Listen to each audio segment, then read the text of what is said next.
Alex, good morning to you, sir. What do you know? Pochettino for United, is this moving? Good morning, Jim. Good morning, Simon. Yes, this story is moving rapidly. I'm in Manchester actually as we speak. I was at the Northwest Football Awards last night. The great and the good of football in this region were present. And the common consensus was that Mauricio Pochettino, very much now Manchester United's top target to be their new long-term manager. I think there was an expectation from United officials they might have to wait until next summer to make that dream a reality. But my understanding is that Mauricio Pochettino's representatives have indicated to United he is willing to take the job now, to leave Paris Saint-Germain and to take up the reins at Old Trafford straight away. There will be a compensation package involved, understandably.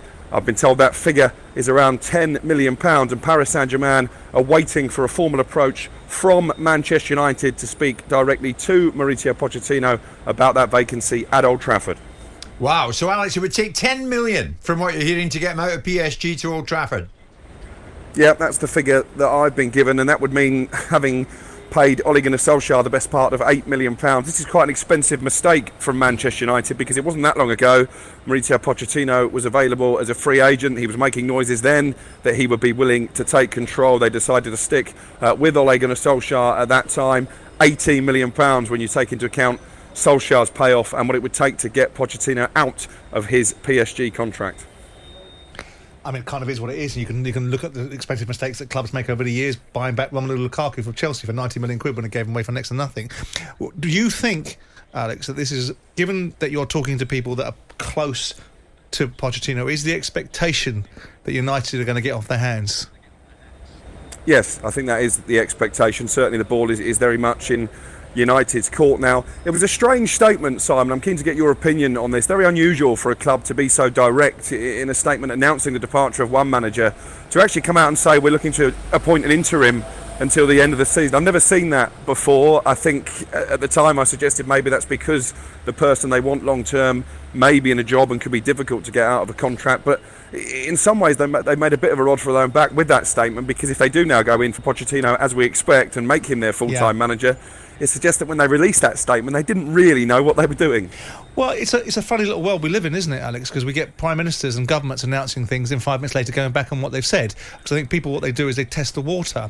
Obviously, we've seen interim management. We've seen Chelsea do it on 2 occasions with Benitez and Hiddink. So we know that it's done by sizable clubs. And maybe the narrative was we can hold some water by saying something like that. If the reaction is dreadful and we can actually leverage Pochettino out, then we'll take the scenario of bringing things forward. I don't think it really matters in the great scheme of things. I think it matters what they do rather than what they say.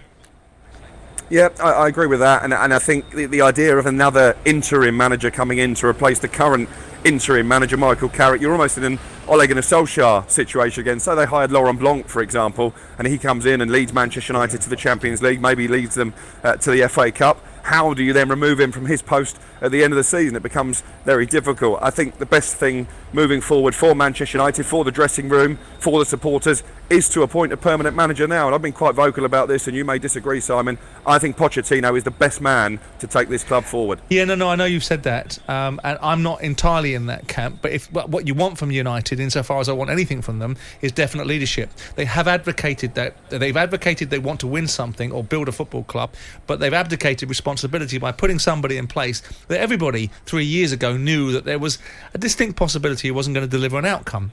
With Pochettino, he hasn't actually won anything of any substance, and that is an accusation I'll levy against him. But if it's what United wants, it's definite leadership. Their share price will go up, which will make the Glazers very happy, and away we go again on that little treadmill. And we'll see if Pochettino. But Julian Lorenz this morning was saying Pochettino doesn't like the dynamic of PSG because he doesn't like the here and now mentality of having to win something instantaneously. But surely, going into Man United, the same thing comes to pass, because Tuchel's gone into Chelsea and proven that you can get off the ground, and they've got the same talent base at United as he had at Chelsea. I'm not sure, actually, because it's been a long time since Manchester United won a trophy. It's been even longer since they won the Premier League. I think the Glazers' business model is built on playing in the Champions League season after season and the riches that come with that. And they do have this, what I would describe as a romantic notion. They want to build another Sir Alex Ferguson style dynasty. I don't know if that's possible in 2021 in modern football, but I do know that Pochettino is a manager who likes to put down roots, he likes to utilise the Paris, youth academy. That ticks a lot of boxes at Manchester United. It's never really been the right fit for Pochettino at Paris, and I just wonder, actually, did he just take that job because he was bored? He was bored of waiting for Manchester United. This is the dream that he's always coveted, back when he was at Southampton. But the narrative, Alex, was that's a strange take, because everybody, when he was in there, he's played there, he speaks the language, he's lived there.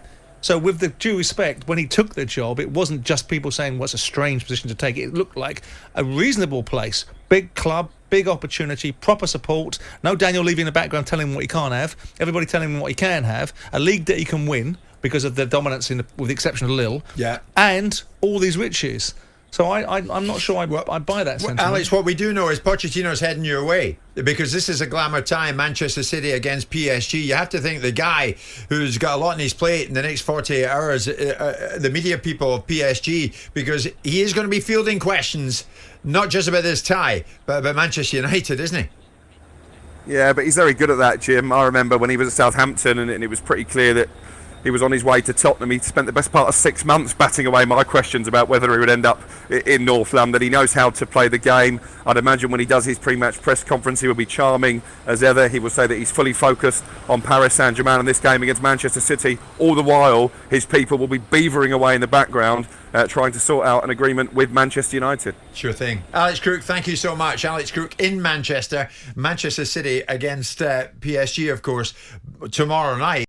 Jim White and Simon Jordan, Monday to Thursday morning 10 till 1 on AM, on DAB, via the talkSPORT app and on your smart speaker. talkSPORT.